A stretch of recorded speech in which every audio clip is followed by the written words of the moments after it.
Hello and welcome to eduSpark Global. Today we are going to solve questions on equations of motion.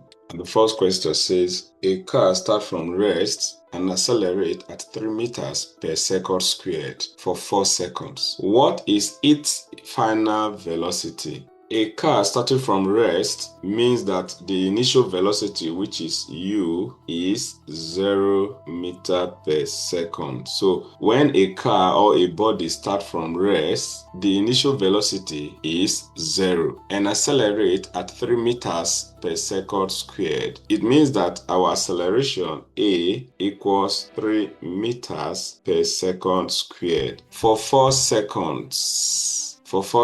So our t equals 4 seconds. What is its final velocity? So we have to calculate the final velocity. So v equals unknown. So we have to calculate our v. So from our equations of motion, we find out that v equals u plus at. If you look at the equation we are going to use and the parameters given, they are all available. So v equals u is 0 plus our a is 3, which is our acceleration, multiplied by our t, which is 4 seconds. V equals 3 multiplied by 4 will give us 12, and the unit is meters per second. So our v equals 12 meters per second, and the correct option is option B. So option B is the correct option.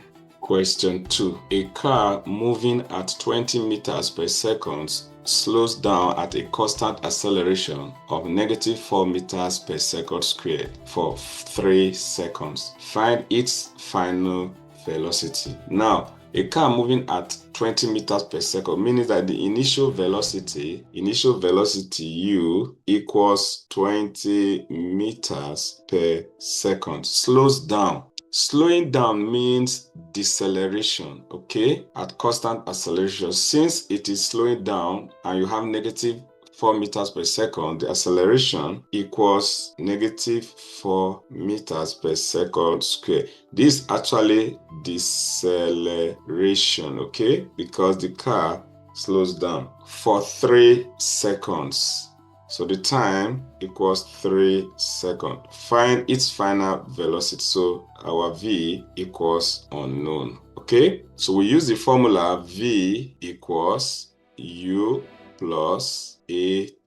We are looking for our v, which is the final velocity. In this question, our initial velocity is 20 plus our acceleration is -4. So let's open bracket, -4 for the a, which is acceleration, multiplied by our t is 3, which is 3 seconds. Our v equals 20 plus -4 multiplied by 3 will give us -12. So v equals 20 minus 12. V equals 8 meters per second. Therefore, the final velocity is 8 meters per second. So the correct option is option A. Thank you for watching, and don't forget to subscribe to our channel for more interesting videos.